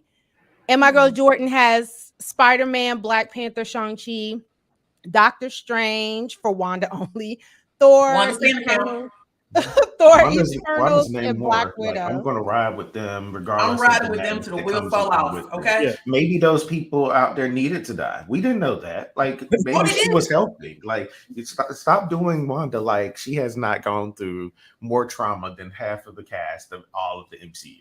I mean, yeah, but how's she gonna steal her babies? Like, okay. I mean, that doesn't mean that I support every decision. I think maybe she does need some therapy. She does. For sure. In a hug. When there are no brother, therapists in the MCU right now. There are no therapists. Right, it's like when you lost your parents, you lost your brother, you lost your robot, and nobody at any point in the entire thing actually checked on you. No one ever said, you know what? Let me check out Wanda and see what's going on. Doctor Strange knew she was out there creating the whole world. And he never said, you know what? Let me ease up in here and say, all he did was send a commercial to her, like, girl, you might need a pill. So hold on. Might need a pill. This is a really good one. I didn't think about this. Brian says, is it safe to say that Wanda carried Phase 4? I don't know about carry Phase 4, but I will say character-wise, the show is one of the better shows of this phase. I will say she definitely carried Doctor Strange. She was definitely big in that movie. I believe her actions shaped Phase 4. Yeah, it shaped it. She carried. Yeah. To start off, I'll probably go first. Go ahead. Sorry. With Phase 4, like every comic book cinematic movie since Superman, since like 1970 Superman, we've seen death. But this is the first with Black Panther, Wakanda Forever was really dealt in the grief of somebody else, and we honor that person dying. That was the first movie that we seen that we honor the dead. We love the dead. We've seen them, and hey, they're on a set place. Life doesn't end with death. We're still celebrating. The first time we ever reference the ancestors is Black Panther, and we look back to them and talk to them. So when it comes to Phase 4, this is the first one that actually dealt with grief since WandaVision. Phase 4 has dealt with the emotional roller coaster of death, grief, and trying to move forward. And they think this is the kind of the way we're going to Phase 5. We're trying to move forward, trying to heal. The same way how we did in Endgame. We're trying to, I hate to say, we deal with a snap, deal with a blimp. We're trying to remember. First thing was Steve Rogers going to the whole therapy session. Actually, the group session. They were up there trying to heal. People move on. I think that's the epitome of Phase 4. Just trying to heal from Endgame from the whole Thanos series, the whole Thanos situation. We're trying to heal and move on. I didn't think about that, but that's very interesting. So what are your thoughts? Oh, sorry. Okay, let's do phase 4 and then, or your thoughts on phase 4 and then where we're going in phase 5. I think so. I'll go for phase 4 for me. Like I said, I know a lot of people have been critiquing phase 4. I've seen a lot of comic book bros talking about phase 4 is really like the downfall of Marvel. Marvel is going downhill, whatever. I think a lot of them have to say that. Well, they don't have to say that, but they're saying that because there was more diversity in phase 4. There were more women-led shows, movies, that type of thing. And I just don't think that the regular Marvel folks like that. Also, I do just want to say that Ahmed is right. Like, really, phase 4, we dealt with the fallout of what happened after the blip, which is why when we got to the last film, I was cool with them not covering the blip because it has been blip heavy. It has been heavy. It has been sad. And that's been fine for me. And I don't want to step on JB, but he said this a lot. He said that had we gotten these films towards the end of phase 3, that people probably wouldn't have been saying some of the things that they have been saying. But I kind of disagree with that because it's just like, then it would have been that even if it wasn't its own phase, it would have been like, man, the end of phase 3 was really trash. So even if it's on its own, if it was towards the end of phase 3, whatever, I think it just kind of dealt with different issues. And I think that a lot of people just wanted phase 4 to be about the action, white superheroes saving the day, a crazy big bad that they want. And I think that's really all that they really want to see. All this emotional stuff, thinking stuff. I don't know if that was really for them. However, in phase 5, I do think that we're going to kind of go back to that. Because if I don't say nothing else, and if y'all don't believe me, Jonathan Majors as Kang is about to come through here and tear some shit up. And I am not. I'm telling you, he's about to wreck shop. Yeah, I am prepared. We got a villain. We got a big villain. We got somebody. We got a big villain who's going to give us multiple versions of himself. I was like, JB, go ahead and kick that off. Yeah. Oh yeah. Well, I guess to phase 4, I would say, like I told Dovecat on the podcast, I do feel like if it had been framed that this was all still a part of phase 3, people wouldn't have gone into phase 4 thinking they were going to get something different. Mm-hmm. Like when you package it all as one thing, granted, that would have been an entirely too long phase.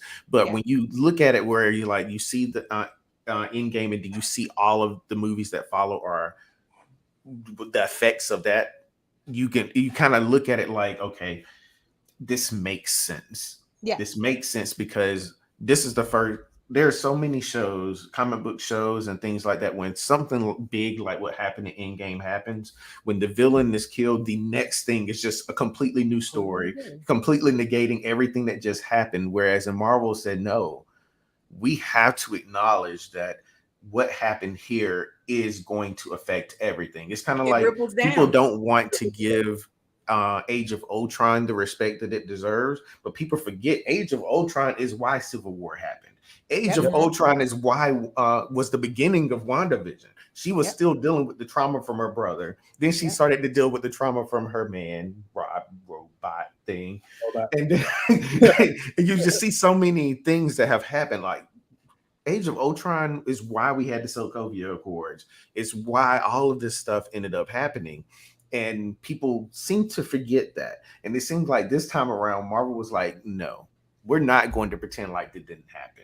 Yeah. You're going to have to digest all of what happened. But like Dovecat said, that's why it was like, if we needed to hear one more thing about the blip, I would have started watching shit on mute. Like, let me know when I can jump back. But like for phase 5, I think that we're about to get something we've never had before. Yes. Like, because Jonathan Majors, his introduction in Loki, and the fact that we watched that whole series and there's no one that exists that will not acknowledge the fact that those last episodes that he was in were the best of that. Yeah, and then to find out that a lot of what he was doing was improv makes it even more magical. So that you know what you're going to get with Warrior King and all these other versions of King are just going to be cinematic masterpieces. And I'm expecting, we had death before. We're going to have a lot more of that, I expect, going forward. There's like some of these people, like, I don't see an additional Ant-Man film happening. No, this is But I can see somebody from this Ant-Man film not seeing whatever's coming afterwards. Wow, we don't want you. Right. Now the hard part is how they can assemble. How are they going to assemble? Go ahead, Shanice. Yeah. Okay. So really quickly, I'm with you. I think phase 4 definitely was a lot more heavy. And like Kayla said, I think those who I've seen critique phase 4 was trash, phase 4 was awful. That was the first thing I said. I'm like, y'all don't like phase 4 because there's clear diversity throughout. There are Asian-led movies, Black-led movies. There are much more female presence. That's what really they really hate that. It really piss them off and everything. You said what? The women, that's what's really They setting hate a lot of these men. Yeah, I mean, we have more women. We have all colors of the BIPOC. You know, it is not like you said to me. I'm like, people who don't like phase 4 specifically and can't give real reasons or the emotional. My thing is like, you really don't like it because unlike everything else in America, it's not some white man coming to save the day with a black sidekick or an Asian sidekick. And they're smart and they're there and they're helping, but they are not like every superhero is not a Caucasian man, a white blonde man, or like that is not it anymore.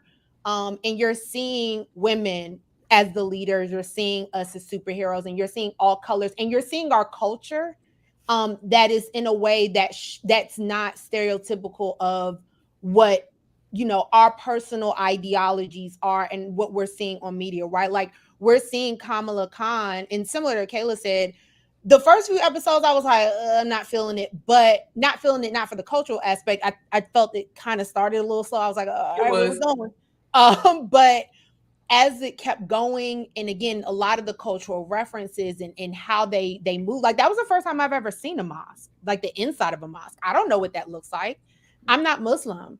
And there were aspects of Muslim culture in the community and what they do I've never seen, I've never experienced. So that for me, as someone who loves seeing those cultural aspects, was a nice eye-opening experience. But it's also different from the narratives that we see in real life and what has always been depicted of Muslims. And there were still references to that, saying, of course, they're going to come in our mosque. They're in our mosque all the time because we know culturally what especially in America, how we treat Muslims. So I love that they even allowed us into that and how they depicted it. And same thing with Shang-Chi. So I think, though, at the same time, I do feel phase 4 was a little more bloated, and that is just because of the series. I mean, there were just times when it was just a lot of content and keeping up. And as someone who is not only just a Marvel fan, but a Star Wars fan, it was hard for me to watch Obi-Wan and then Miss Marvel's coming on at the same time. Like, my brain don't function. When I'm in Star Wars mode, I'm in Star Wars mode. When I'm in Marvel mode, I'm in Marvel mode. So I felt also just platform-wise, it did get it got a little convoluted, and I felt it got a little messy. But phase 4, like you said, I think we got a lot of the emotion.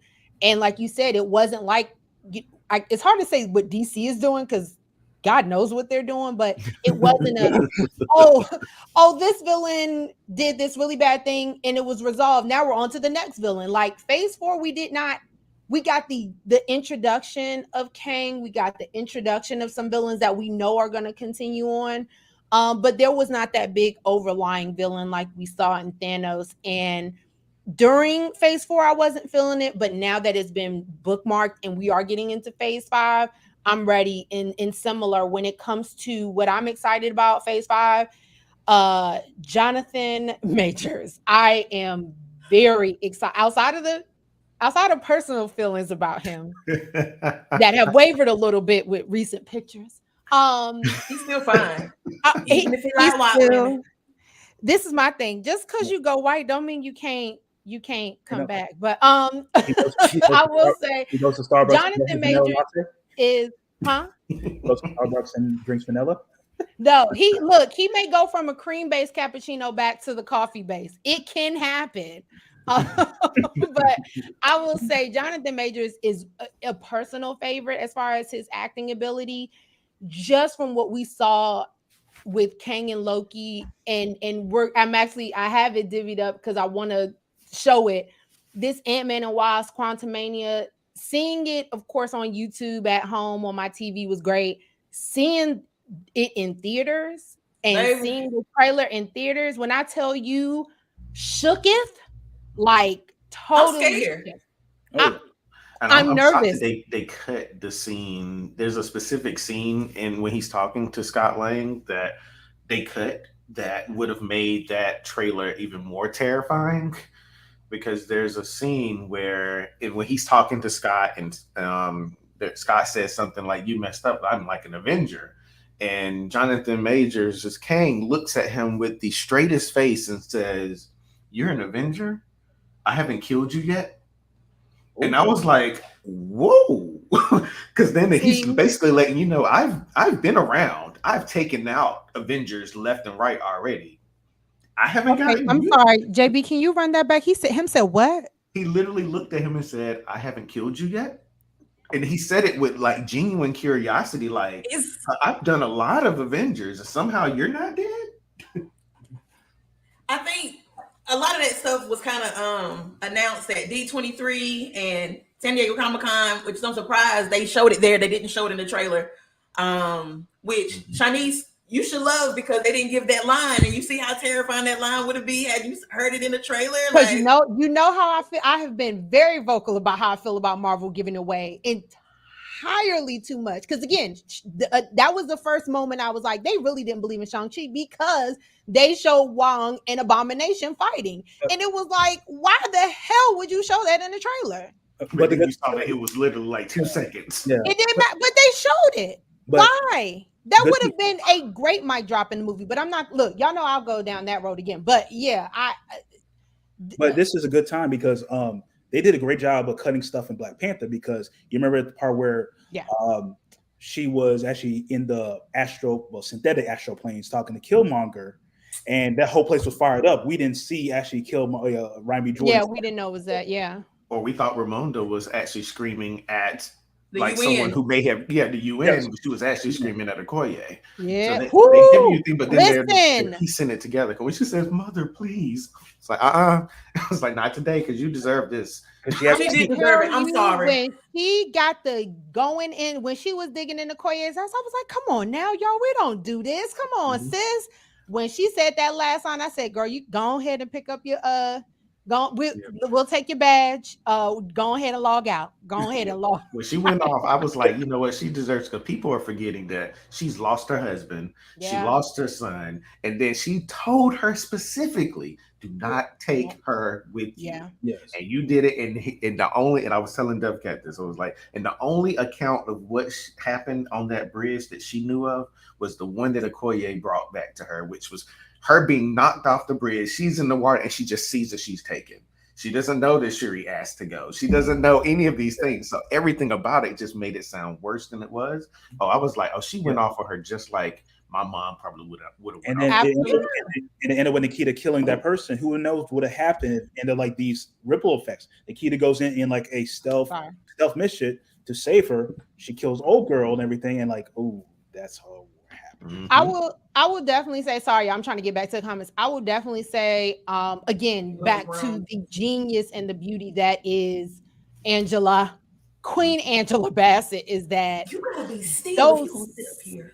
Those things, you're right. Like when it happened, like I said, there was a moment I was like, come on, we don't do this. Like maybe she was trying. But it made me, then like I said, that dialogue and that monologue, which was like, I told you. It was the most Black mama moment I know of. Those of us who are watching, who got Black mamas know, like, it's something about when you defy them and they're right, and you have nothing to back it up that you did it for the right. It's just like, you're wrong.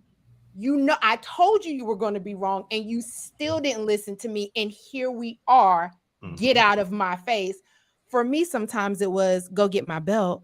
It was Go outside and get that switch. Get a And switch. you better not Right, bring it was- anything small, because if I got to go out there and get it, it's gonna be a problem. Whew, Like it was flashback. a very Black mama moment. And outside of the power of it, I felt it was a very I look, let me not speak for everybody Black mama, then I'll be politically correct. My Black mama, that would have been my Black mama. Period. Like Shanice, I told you, why did you, and you still did it. And I told you not to do it. Go ahead and go. You actually go ahead and grab the belt. Then you're going to go to your room and you'll eat when I say you eat. Like that was a very emotional, but very, very Black mama moment. Oh, shut. But you know what? She was being a Black mama throughout, because you remember when they were talking, Koye and Waku were fighting, and she said, respect each other. And then she pointed at him to sit down. Yes. She said, sit down. Black mama moments. I know we probably closing in on time, but is anyone else excited about seeing the very obvious references to the bangles that Miss Marvel has and the rings that Shang-Chi has from the trailer Ant-Man and the Wasp? Because the more I think about this trailer, the more I'm wondering if the line that he says something was taken from him, if it has something to do with that from a long time ago and them going back to get that. Because I still think it has something to do with Janet, but I'm sure she's probably a part of this too. But you said it's got to do something. Oh, with that white woman. Yes, Michelle Pfeiffer. Yes. But I keep thinking, I keep seeing those rings and seeing, I was like, they're clearly going to probably lose those at some point in time when it comes to him, because there's a very obvious connection to those rings when you look at how her bangles look and how his rings look. And I'm just wondering, well, I think that in my mind, I think this is how they're going to start weighing into Miss Marvel being this mutant that they've already identified, because they already let us know her powers weren't coming from the bangles; they were coming from inside. Of her. But and then she's about the same thing. And see, that was my big thing after Miss Marvel, which was, okay, so there is more to just the bangles than her being able, it's more so her harnessing her powers, and it comes through the bangles, or how that kind of, I guess, like powers the bangles up. I don't know.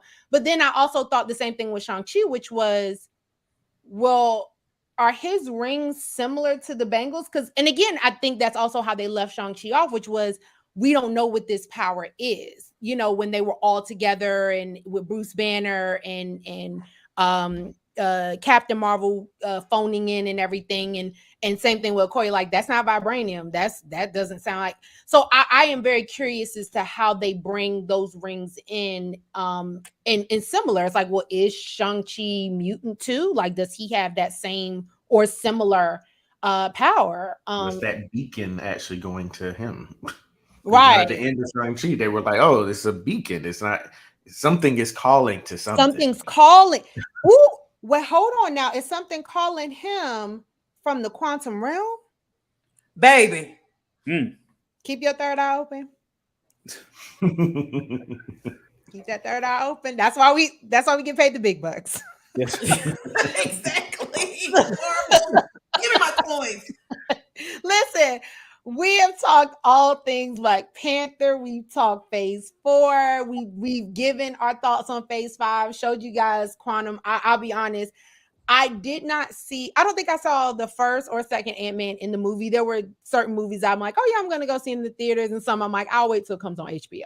I am going to see Ant-Man. Oh yeah. Right day one. I am very excited about 6 o'clock showing. Yeah, like Thursday 7 right after work. Yeah, I'm very excited about Ant-Man and the Wasp. I'm really excited about Phase 5, because similar to the conversation, which was, I thought Phase 4 was very emotional, like you said, to end it on Black Panther Wakanda Forever. It was like, whew, okay, we've got the feels out. I'm ready. I am kind of ready to get back to superhero movies. Okay. I'm ready to get back to better. I want to see great acting. I want to see great action.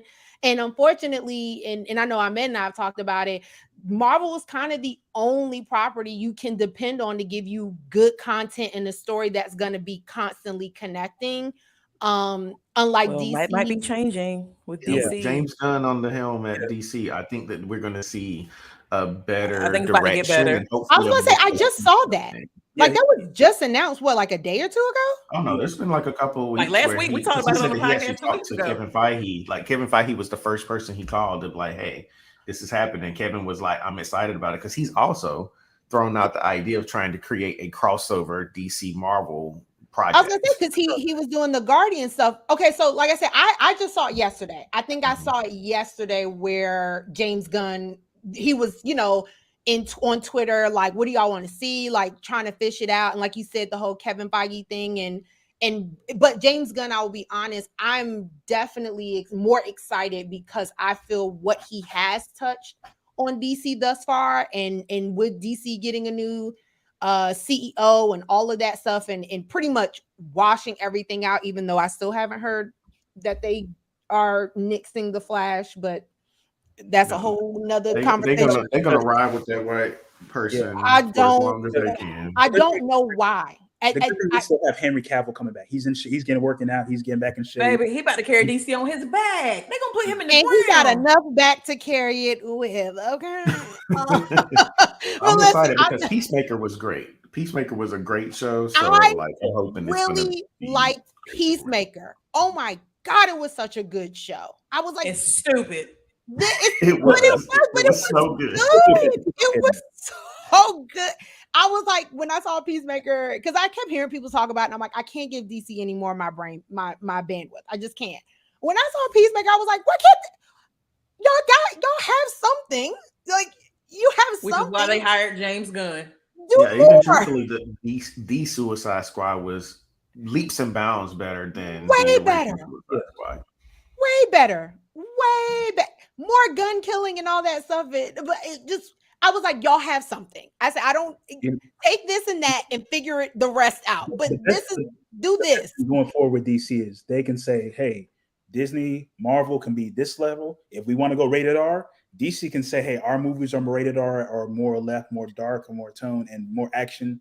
I'm all for that. If DC, if you want to get those people out there and say, hey, if you want nitty-gritty and superheroes killing people and brains getting splattered up, I'm all for that. Recreate your animated content. Give us the stuff like that Justice League what is it, Dark Apocalypse? I think that was what it was called or whatever, which was like in-game on rated R steroids. Oh yeah. Like that was amazing. Feed into it. I mean, Marvel's already shown that rated R content can be successful. It can work. Even when they did Logan. Logan was the best of the Wolverine films. Oh my it was great. God, Logan was so even though Dev Cat has not watched it, and I wanted to take why you do that? Why you be bringing up our business and mixed company? No, because somebody needs to hear it. She has not seen any of the Deadpools. And Deadpool 1 is great. And she refuses to watch it. I don't refuse to watch anything. Okay. Now, this is when you say we're gonna talk offline. Are we ready for Hugh Jackman to come back, or are we ready for Personally? I'm ready. No, Hugh Jackman must owe somebody money because ain't no reason I need to be recast because thank you. Yeah, you said what? I'm ready for 5'3", bulky, whiskey drinking. Thank you. Y'all might not get that.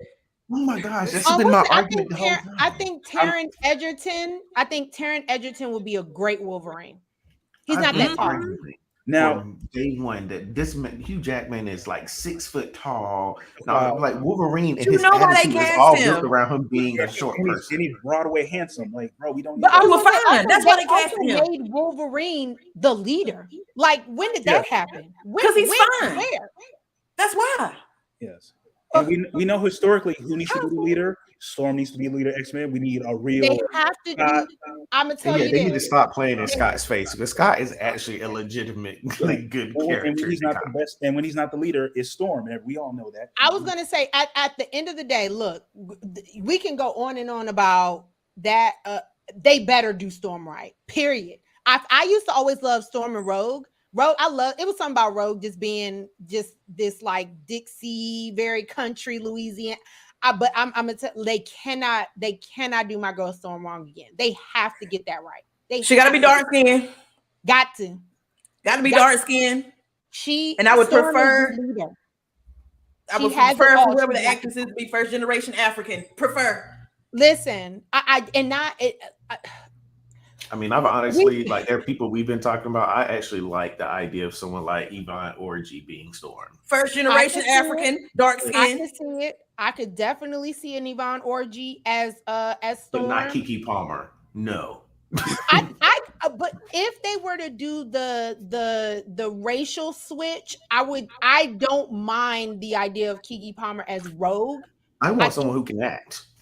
Or someone who's going to be in the movie. Let's not act like the third one. We didn't even see Rogue. She went to an abortion clinic or whatever. Not abortion.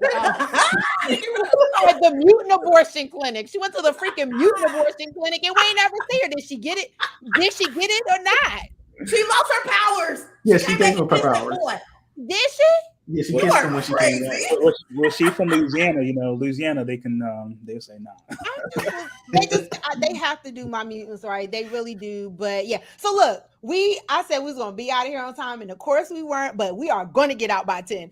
I appreciate all of y'all for being on here. We can, of course, always go on, and hopefully in the future we can do this about DC. We can talk about DC and whatever DCEU they have put together. Maybe we're gonna be in college before. I mean, we did watch Titans, and Titans is actually not a bad show. Titans is that first season. The last season was once they introduced old Bruce / Sojourner Norman and everything. I'm like, bro, you need to at least dye hair.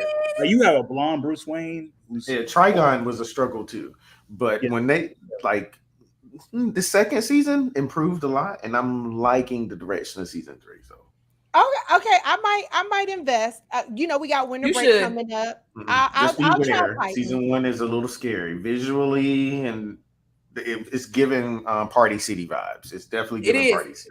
Yeah, it really it's giving on the budget. Mm-hmm. Oh, the hair, the costume, special effects, everything they had, because at that time they were on the DC streaming network. So I don't feel like the budget was really there yet. Once they transitioned fully over to HBO Max, even the camera quality in this newest season had me thinking I was looking at a film. So they definitely improved things with season 3. Okay, and I'll tell you this, Shanice.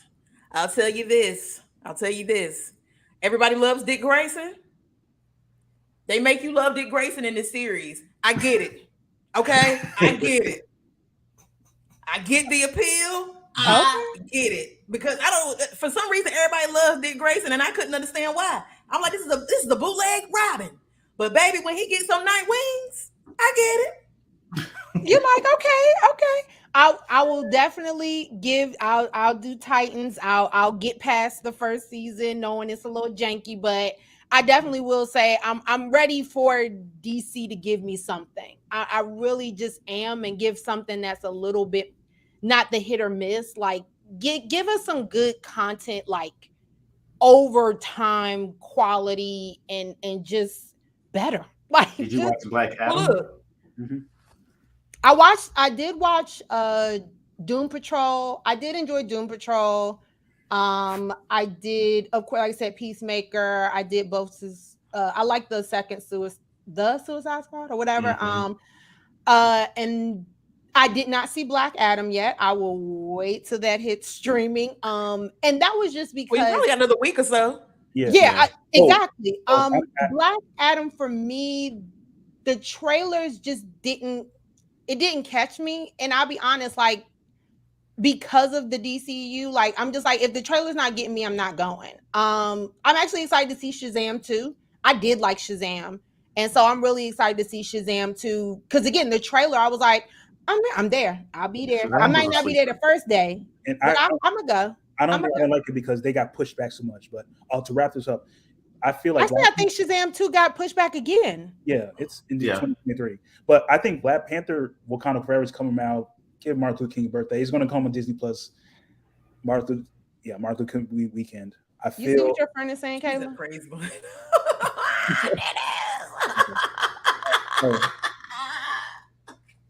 You're going to be okay with Black Adam.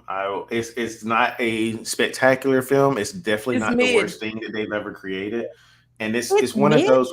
Well, I always said that it's a strong average film, but there are really good moments of greatness in there. Like you said, it's a strong average. Yes. Yeah, it's a strong average film. But I will say this: I walked out of the theater feeling like for the first time ever in a superhero film, I felt like I could actually feel how strong these people were. Yeah. Because Okay. I always felt like they never let you feel the strength. And watching the fight between Hawkman and Black Adam, you felt how strong these punches were. Everything felt real big. But I think that's a lot because of The Rock and the Fast and Furious and all this other. But it's a strong average film. When you have the bar on the ground for DC, I think the expectation is that this is probably one of the better things they've done. The bar is on the ground. The bar is in. The bar is where they threw that damn Triton under the sand. Like, the bar for DC is in hell. First off, I'm laughing because strong average. I'm like, I wish I would have had that. Like, if I had a bad grade in high school, like, Mom, I have a strong average. Like, it's average, it's strong. It is very strong average. It is not a bad film, but it definitely won't like a great film. I would say you complained about certain scenes being irrelevant in Black Panther. There are whole characters who have no purpose in Black Adam. Like, they are just there on the screen.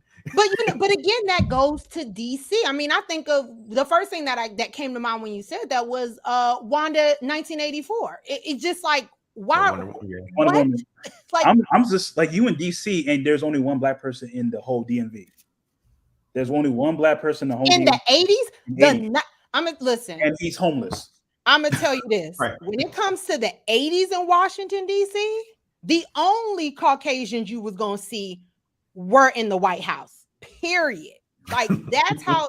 I was born in 1986 in DC. Like, we lived there, and in the 90s, DC don't look like that. Like, that to me was Can I get a burgundy gold jacket? You don't have to say the word, but the R or something like that. It was the most white. That DC was whiter than DC's whiteness now. I was like, DC ain't even that white now. Like, and we got gentrified. But anyway, listen, we leaving. Everyone, listen, JB, Kayla, let people know where they can listen to your podcast and get more of this. You, me? Okay, I got it. Go ahead.